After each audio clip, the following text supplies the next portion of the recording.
Hello students, welcome to my channel train your brain. आज मैं आपके लिए लेकर आई हूँ एक टॉपिक फॉर क्लास 8 प्रेशर।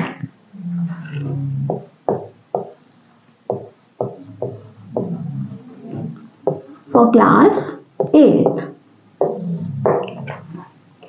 इससे पहले हम फोर्स की बात कर चुके हैं, तो प्रेशर को डिफाइन करने के लिए फोर्स को समझना बहुत ज़रूरी है। तो आप लोग फोर्स वाला वीडियो देखिए और पहले फोर्स को समझिए, उसके आगे अब मैं आपको प्रेशर समझा रही हूँ। तो actually pressure is a force that exerted on the unit area of the surface. तो एक्चुअली में प्रेशर क्या होता है? प्रेशर जो है एक फोर्स ये होता है जो कि पर यूनिट एरिया, किसी सरफेस के पर यूनिट एरिया पर एक्सर्टेड होता है। तो ये फोर्स प्रेशर कहाँ से एक्सर्टेड होता है? एक्चुअली जितने भी ऑब्जेक्ट हैं अर्थ पर, तो आपको पता है कि ग्रेविटेशनल फोर्स की वजह से उनमें वेट होता है।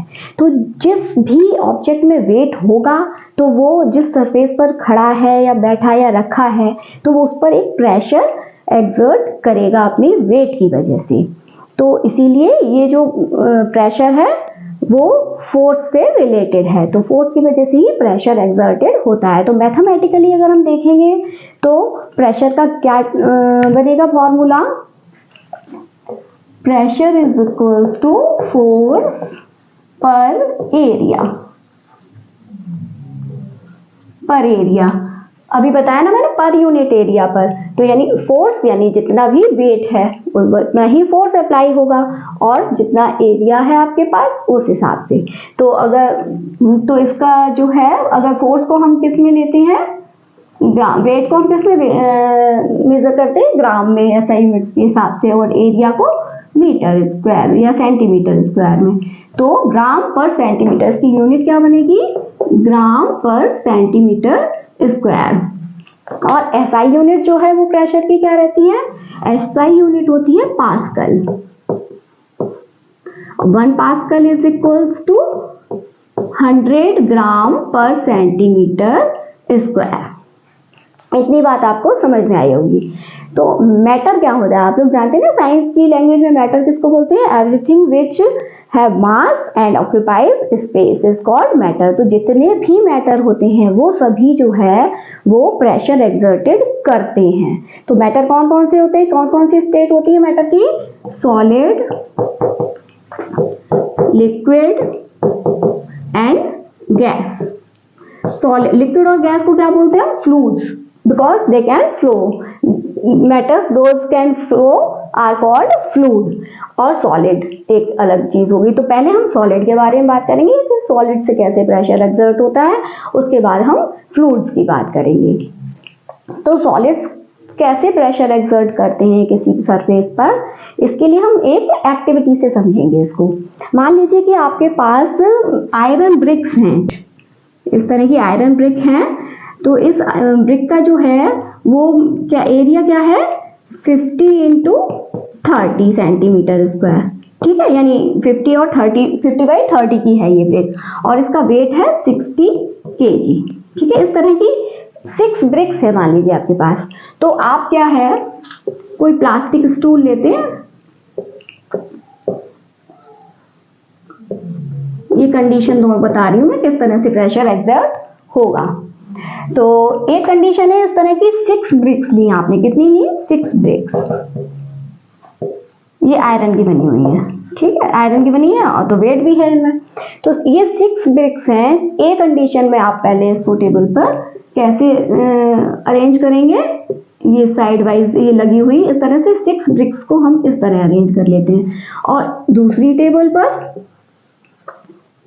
इस तरह से एक के ऊपर एक रखकर इस तरह से 6 ब्रिक्स हमने अरेंज कर दी। अब हम ये देखेंगे कि किस टेबल पर कितना प्रेशर एक्सर्ट हो रहा है। तो एक केस में क्या होगा, एरिया कितना निकलेगा, पूरा सरफेस एरिया कितना होगा ये टेबल पर अगर इस तरह से प्लेस्ड है आपकी ब्रिक्स।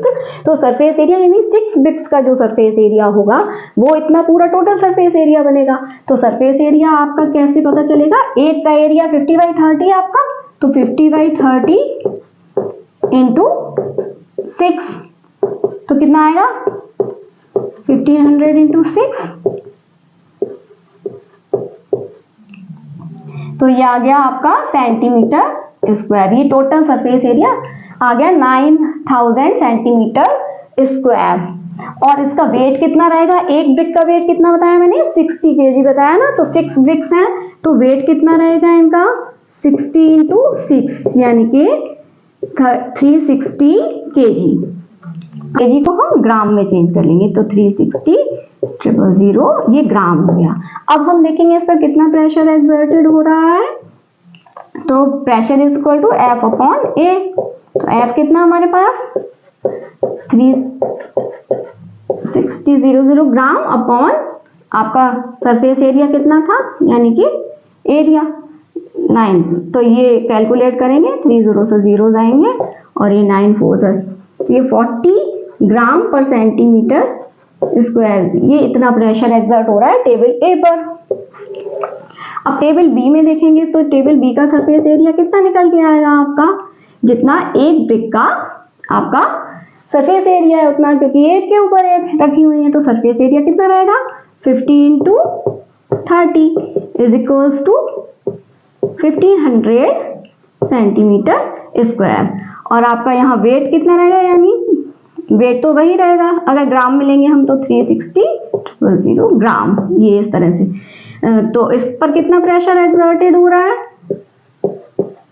कैलकुलेट करिए।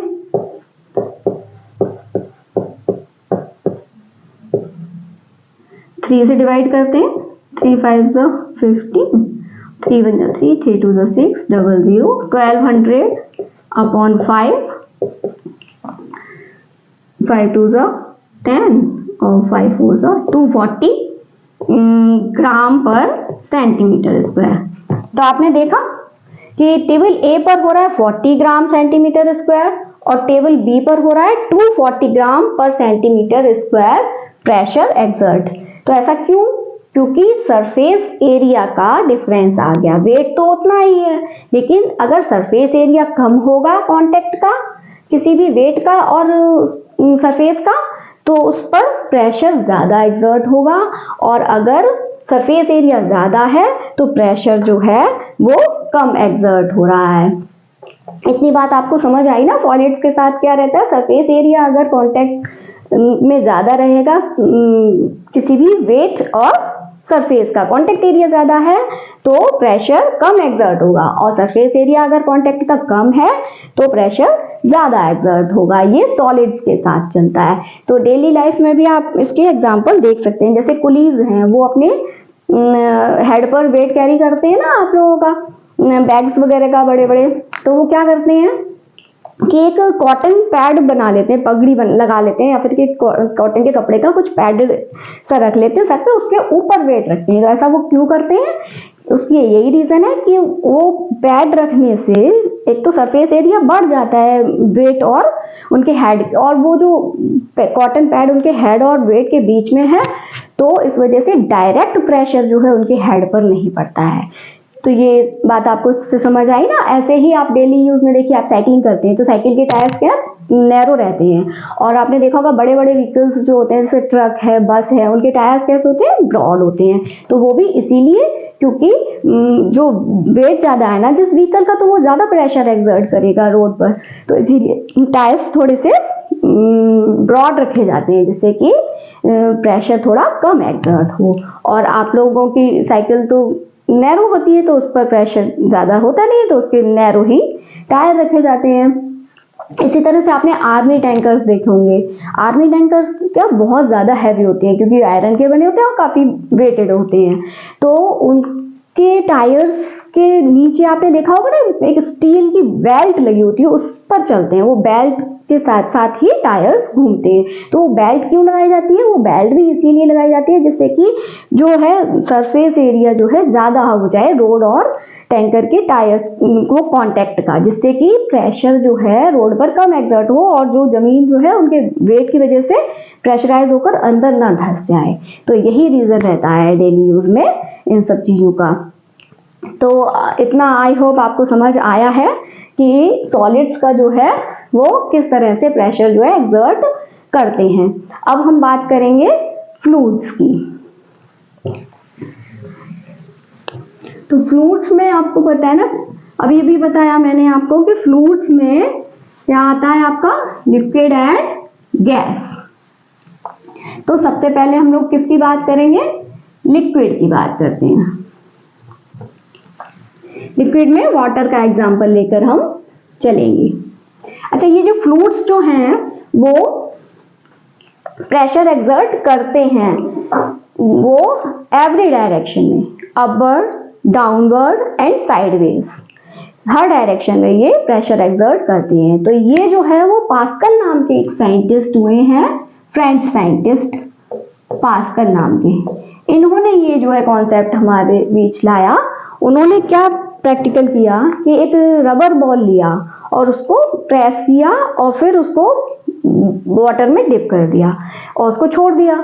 जब उन्होंने उसमें से निकाला बॉल को तो दोबारा प्रेस किया, जब निकाल के वाटर में से, तो उन्होंने देखा कि उसके अंदर पानी भर गया था, प्रेस करने से प्रेशर एक्सर्ट हुआ और फिर उसमें वाटर भर गया। तो उन्होंने जब दोबारा प्रेस किया तो वाटर जो है चारों तरफ से एक ही प्रेशर के साथ उन्हें निकलता हुआ दिखाई दिया। इसी तरह इन्होंने एक और प्रैक्टिकल किया, उस रबर बॉल में पिस्टन को फिट करके और पिस्टन से एयर एक्सर्ट की, तो वो चारों तरफ से उन्हें एक ही प्रेशर के साथ एयर निकलती हुई दिखाई दी। जैसे इस तरह से रबर बॉल थी, उन्होंने प्रेस किया तो चारों तरफ से इसमें से वाटर निकला, और जब इसमें पिस्टन फिट किया और एयर उन्होंने एक्सर्ट की तो चारों तरफ से उन्हें एयर निकलती हुई दिखाई दी। यानी इससे उन्होंने ये शो किया इस प्रैक्टिकल से कि फ्लूइड्स जो है एवरी डायरेक्शन में प्रेशर एक्सर्ट करते हैं।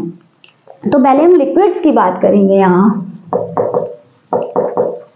लिक्विड्स जो है हर डायरेक्शन में प्रेशर एक्सर्ट करते हैं, या वाटर का एग्जांपल लेके चलेंगे लिक्विड के साथ और इसको एक्टिविटी से समझेंगे। तो पहली एक्टिविटी है जो है डाउनवर्ड प्रेशर। ये डाउनवर्ड प्रेशर कैसे एक्सर्ट करते हैं, तो फर्स्ट केस है हमारा डाउनवर्ड प्रेशर।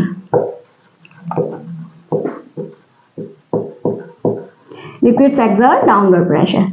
तो इस एक्टिविटी के लिए इन्होंने क्या किया, वो कैसे इसको प्रूव करते हैं, ऐसे हमने ग्लास ट्यूब्स ली जो दोनों एंड्स पर क्या है खुली हुई है, और नीचे हमने एक बैलून फिट कर दिया इसमें, ठीक है।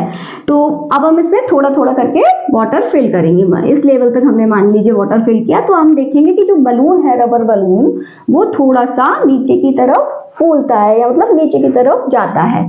अब हमने वाटर लेवल को थोड़ा सा बढ़ाया तो हम देखते हैं बलून थोड़ा और नीचे तक जा रहा है, और जब हम वाटर लेवल और बढ़ाते हैं इसमें तो आप देखेंगे कि बलून जो है वो और ज्यादा फूल गया है या नीचे की तरफ जा रहा है। तो इस एक्टिविटी से ये शो होता है कि वाटर जो है वो डाउनवर्ड डायरेक्शन में प्रेशर एक्सर्ट कर रहा है, और वाटर लेवल जैसे जैसे हम बढ़ा रहे हैं वैसे वैसे प्रेशर भी बढ़ रहा है। यानी कि डेप्थ ऑफ द वाटर जो है वो डिपेंड कर रही है प्रेशर पर, यानी डेप्थ में प्रेशर जो है वो ज्यादा हो रहा है वाटर का लेवल बढ़ाने से। तो यानी कि वाटर लेवल इंक्रीज होगा तो प्रेशर भी इंक्रीज होगा। ये फर्स्ट कंडीशन इन्होंने डाउनवर्ड प्रेशर के बारे में इस तरह से हम इसको स्टडी करते हैं। सेकेंड कंडीशन रहती है साइडवेज। साइडवेज प्रेशर कैसे एक्सर्ट होता है लिक्विड्स के द्वारा, तो इसको भी हम एक्टिविटी से समझेंगे। हम एक वेसल लेंगे ग्लास का और उसमें 3 होल्स बनाएंगे, 1 2 3 ये होल्स हो गए हमारे, और इनको टेप से हम क्या करेंगे, इसको पहले बंद कर देंगे और फिर इन होल्स के ऊपर लेवल तक हम यहाँ तक इसमें वाटर जो है वो फिल कर देंगे। और फिर जब आप टेप हटाएंगे तो आप क्या देखेंगे कि तीनों ओपनिंग से जो है वाटर निकलना शुरू हुआ, लेकिन आप क्या देखेंगे कि वाटर का जो निकलने की क्वांटिटी है वो क्या है, सबसे नीचे वाला जो होल है, मान लीजिए होल ए बी सी नाम दे देते हैं हम इनको, होल ए से जो है वो वाटर जो है सबसे ज्यादा दूरी तक जा रहा है, होल बी से थोड़ा मिड तक जा रहा है, और होल सी से जो है वेसल के पास में ही गिर रहा है। तो इस एक्टिविटी से ये शो होता है कि depth of the water depends on the downward pressure. जितनी डेप्थ ज्यादा होगी पानी की, यानी गहराई जितनी ज्यादा होगी, उतना ही प्रेशर ज्यादा एक्सर्ट होता है डाउनवर्ड डायरेक्शन में वाटर के द्वारा। तो यानी कि ए की डेप्थ सबसे ज्यादा है तो सबसे ज्यादा प्रेशर ए पॉइंट पर ज्यादा प्रेशर है, इसलिए पानी दूर तक जा रहा है। बी पॉइंट पर थोड़ा कम प्रेशर है, पानी थोड़ा कम दूर तक जा रहा है। और सी पर प्रेशर सबसे कम है क्योंकि ये सबसे ऊपर, इसकी डेप्थ सबसे कम है, इसीलिए इसका पानी जो निकल रहा है वो वेसल के सबसे करीब है। तो ये बात आपको समझ आई ना कि pressure depends on the depth of the water. Depth of the water increase, pressure will be increased.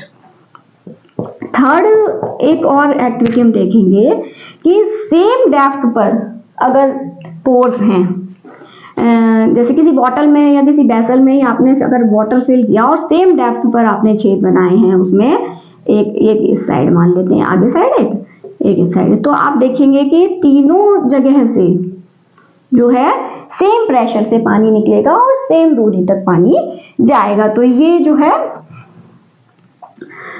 Depth, same depth of the water exerts same pressure, यानी कि सेम डेप्थ पर अगर आपके होल हैं तो सेम डेप्थ पर चाहे किसी भी डायरेक्शन में जाए, साइडवेज जा रहा है किसी भी डायरेक्शन में, राइट लेफ्ट, तो वो जो है प्रेशर जो है इक्वली रहेगा सेम डेप्थ पर। अब फोर्थ कंडीशन एक वाटर के साथ ये होती है कि अपवर्ड डायरेक्शन, अभी ये डाउनवर्ड की बात हो गई ना, साइडवेज की बात हो गई यहाँ पर। अब हम अपवर्ड डायरेक्शन में कैसे पता करेंगे, तो आप लोग देखिए, कभी आप लोग पानी के साथ खेल करते हैं या कभी नहाने जाते हैं तो आप कभी देखिए करके कि आप फुल बकेट ऑफ वाटर लीजिए और उसमें अपने हाथ को वाटर की सरफेस पर रखिए और थोड़ा सा नीचे पुश करने की कोशिश करेंगे, तो आपको ऐसा फील होता है कि आपके हाथ में डाउनवर्ड साइड से कुछ फोर्स जो है पुश कर रहा है आपके हाथ को ऊपर की तरफ। या फिर आप मग लीजिए और एम्प्टी मग को आप हेड डाउन करके उसका जो है वो उसमें पानी में अंदर साइड डिप करने की कोशिश करेंगे आप उसको, तो आप क्या देखेंगे कि एक कुछ फोर्स है जो मग को ऊपर की तरफ फेंक रहा है, अपर डायरेक्शन में उसको पुश कर रहा है। तो वो जो है वो वाटर का प्रेशर होता है अपर डायरेक्शन में, इसको बोलते हैं थ्रस्ट या फिर बॉइंट प्रेशर, बॉइंट फोर्स। तो अपवर्ड प्रेशर बाय लिक्विड्स क्या कहलाता है, थ्रस्ट, या इसका दूसरा नाम है बॉयंट फोर्स। तो इसी वजह से जो है वो ऊपर की तरफ पानी जो है हमारे हाथ को या मग को प्रेशराइज करता है। तो ये चार कंडीशंस मैंने आपको बताई लिक्विड्स की कि ये जो डाउनवर्ड, साइडवेज और अपवर्ड डायरेक्शन में किस तरह से प्रेशर एक्सर्ट करते हैं। अब हम बात करेंगे गैसेस की। तो गैस जो है उसमें हम लोग अपना एटमॉस्फेयर लेके चलते हैं, क्योंकि हमारे एटमॉस्फेयर में भी गैस है ना चारों तरफ हमारे, तो हम एटमॉस्फेयर को लेके इसकी बात करते हैं। तो जो हमारा एटमॉस्फेयर है, गैस जो है वो कैसे प्रेशर एक्सर्ट करती है। तो हमारा एटमॉस्फेयर है तो भी आपको पता है गैस में भी वेट होता है और वो भी स्पेस ऑक्यूपाई करती हैं, तो वो भी जो है हमारे ऊपर या अपने आसपास की जितनी भी चीजें सबके ऊपर एक प्रेशर एक्सर्ट करती है। तो हमारा जो एटमॉस्फेयर है वो भी हमारे ऊपर प्रेशर एक्सर्ट करता है। तो जो भी प्रेशर एटमॉस्फेयर के द्वारा हमारे ऊपर एक्सर्ट हो रहा है, या मतलब हमारे ऊपर या चारों तरफ जो भी प्रेशर एक्सर्ट हो रहा है एटमॉस्फेयर के द्वारा, उसको जो है एटमॉस्फेयर ही उसकी यूनिट होता है, उसको मेजर करते हैं एटमॉस्फेयर में। और 1 atmosphere is equal to 100 kg per centimetre square होता है, ठीक है। तो सॉरी, मैंने यहाँ थोड़ा गलत बोल दिया, 1 atmosphere is equal to 1 kg per centimetre square होता है, ये सॉरी गलती हो गई। तो इतना प्रेशर जो है, यानी कि 1 सेंटीमीटर स्क्वायर एरिया पर जो एटमॉस्फेयर है वो 1 kg का फोर्स अप्लाई कर रहा है डाउनवर्ड। तो क्या देखते हैं हम, अब मान लीजिए इतना फोर्स अप्लाई कर रहा है तो आपके हेड पर कितना एटमॉस्फेयर का प्रेशर होगा। तो मान लीजिए आपका हेड का जो एरिया है, सरफेस एरिया है, वो 15/15 है, लगभग इतना ही हेड होता है, 15/15 सेंटीमीटर स्क्वायर का आपका हेड है। तो आपका सरफेस एरिया कितना निकल के आएगा, 225 सेंटीमीटर स्क्वायर। तो 1 सेंटीमीटर स्क्वायर पर 1 kg का प्रेशर एक्सर्ट कर रहा है, तो हमारे हेड पर कितने kg का प्रेशर एक्सर्ट करेगा atmosphere, 225 kg per centimetre square के हिसाब से, यानी कितना प्रेशर एक्सर्ट हो गया हमारे सर पर, 225 kg का। हमारे हेड पर जो है वो 225 kg का प्रेशर जो है वो 225 kg का वेट जो है वो एयर का आ रहा है। अब आप ये सोचेंगे कि इतना वेट अगर किसी के हेड पर आ जाए तो वो तो क्रश्ड हो जाएगा, लेकिन ऐसा नहीं हो रहा है। हम क्रश्ड नहीं हो रहे हैं एटमॉस्फेरिक प्रेशर की वजह से। ऐसा क्यों? क्योंकि हमारी बॉडी के अंदर जो एयर है उसका प्रेशर और एटमॉस्फेयर का जो प्रेशर हमारे ऊपर पड़ रहा है वो इक्वल होते हैं, और जिससे कि वो न्यूट्रलाइज हो जाता है और हमारा जो बॉडी है वो क्रश्ड नहीं होते या फिर बर्स्ट नहीं होती है एटमॉस्फेरिक प्रेशर की वजह से। तो एटमॉस्फेरिक प्रेशर जो है वो सी लेवल पर एटमॉस्फेरिक प्रेशर कितना होता है, 100 kg पास्कल, ये सी लेवल पर एटमॉस्फेरिक प्रेशर। तो अब बात करते हैं हम डेली लाइफ में एटमॉस्फेरिक प्रेशर के एप्लीकेशंस की। तो एटमॉस्फेरिक प्रेशर का एप्लीकेशन आपको डेली लाइफ में देखने को मिलता है। एक तो आप जब पैराशूट यूज करेंगे तो उस समय आप क्या देखेंगे कि पैराशूट से जब भी कोई पर्सन या नीचे आता है तो वो एकदम से नीचे नहीं आता है, फ्लोट करता हुआ नीचे आता है। तो ऐसा क्यों होता है? क्योंकि पैराशूट जो है जब वो खुल जाता है तो उसका जो सरफेस एरिया है वो ज़्यादा हो जाता है, और एयर जो है वो पैराशूट के ऊपर भी है और पैराशूट के अंदर भी है, नीचे साइड भी। तो आपको पता है फ्लूइड्स जो है या एयर जो है वो ऑल डायरेक्शंस में प्रेशर एक्सर्ट करते हैं। तो जो पैराशूट के अंदर की एयर है वो अपवर्ड भी प्रेशर एक्सर्ट कर रही है और पैराशूट के ऊपर की एयर डाउनवर्ड प्रेशर एक्सर्ट कर रही है। लेकिन जब उन का आपस में रिएक्शन होगा तो थोड़ा सा प्रेशर कम हो जाता है पैराशूट के ऊपर, इसीलिए वो डायरेक्ट नीचे ना आकर फ्लोट करता हुआ नीचे आता है।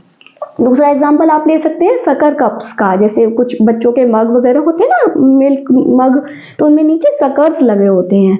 तो शक्कर लगा होता है, तो जब आप उसको स्मूथ सरफेस पर रखते हैं तो वो वहाँ क्या होता है, प्रेस करके रखेंगे हल्का सा, तो वो वहाँ पर फिक्स हो जाते हैं, जिससे कि आपका लिक्विड जो है वो फैलने का डर नहीं रहता है। तो वो जो है वो कैसे वहाँ फिक्स हो गया? तो क्या है, वो जो प्लास्टिक का शक्कर लगा हुआ है नीचे, या टूथब्रश में बच्चों के लगे होते हैं ना शक्कर, आप यूं करके रख देते हैं बच्चे तो वो गिरते नहीं है। तो उसमें क्या है, उसमें भी एयर प्रेशर की थ्योरी आपकी काम करती है। जब भी आप उसको प्रेस करते हैं शक्कर को तो उसमें से क्या होता है, वो जो प्लास्टिक का जो बना हुआ है शक्कर, उसके अंदर की सारी एयर बाहर निकल जाती है और वहाँ वैक्यूम क्रिएट हो जाता है। तो क्या होता है कि जब वैक्यूम क्रिएट हो गया तो ऊपर से उस शक्कर पर एटमॉस्फेयर प्रेशर लग रहा है। तो जब आप उसको रिमूव करेंगे सरफेस से तो आपको फोर्स लगाना पड़ेगा उस प्रेशर के अगेंस्ट, तभी आप उसको कप को या ब्रश को वहां से रिमूव कर सकते हैं। कभी कभी कैसा होता है कि उस शक्कर के अंदर से सारी एयर रिमूव हो जाती है और एक वैक्यूम क्रिएट हो जाता है। तो जब वैक्यूम क्रिएट हो जाता है उस वक्त आपको ज्यादा प्रेशर से या ज्यादा फोर्स से उस शक्कर को रिमूव करने के लिए ज्यादा फोर्स चाहिए, क्योंकि उसके अंदर एयर नहीं है। तो अगर अंदर एयर होती तो वो थोड़ा बहुत प्रेशर अपवर्ड डायरेक्शन में एक्सर्ट करती है और ऊपर से एटमॉस्फेयर प्रेशर एक्सर्ट होता है। तो अगर एयर रह जाती है उस शक्कर के अंदर थोड़ी बहुत तो आपको कम फोर्स लगाना पड़ता है उसको रिमूव करने के लिए, और अगर उसके अंदर कंप्लीट वैक्यूम बन गया है तो आपको ज्यादा फोर्स लगाना पड़ता है, क्योंकि एटमॉस्फेरिक प्रेशर रहता है और अंदर से कोई भी प्रेशर नहीं लग रहा है उस शक्कर पर।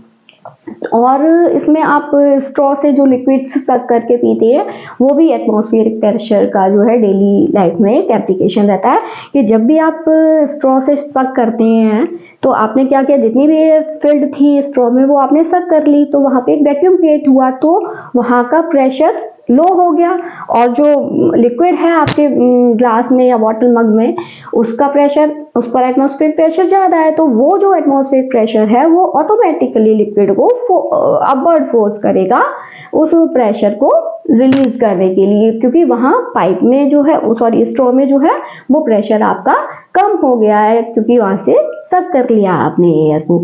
इसी थ्योरी पर आपका वो जो सिरिंज डॉक्टर्स लगाते हैं इंजेक्शन, वो सिरिंज फिल करते हैं, वो भी इसी थ्योरी पर चलती है कि जब वो पिस्टन को खींचते हैं तो सिरिंज में जो पिस्टन के अंदर जगह होती है वहाँ पर वैक्यूम क्रिएट हो जाता है, तो जैसे ही वो निडल को लिक्विड में डालते हैं तो वो लिक्विड उस प्रेशर को कम करने के लिए सिरिंज में आ जाता है। तो ये आपने एप्लीकेशंस देखे एयर प्रेशर के डेली लाइफ में। अच्छा, इतना जाने के बाद आज एक रिव्यू लेते हैं। आज आपने क्या क्या देखा आज प्रेशर की डेफिनेशन ली आपने, उसका एसआई यूनिट समझा, उसके बाद आपने देखा सॉलिड्स का प्रेशर। तो सॉलिड्स में आपको ये ध्यान रखना है कि सॉलिड्स जो है सिर्फ डाउनवर्ड प्रेशर एक्सर्ट करते हैं किसी भी सरफेस पर, और लिक्विड्स और गैसेस के बारे में जो आपने जाना, तो लिक्विड्स और गैसेस जो है वो ऑल डायरेक्शन में, upward, downward and sideways, her direction में प्रेशर को एक्सर्ट करते हैं।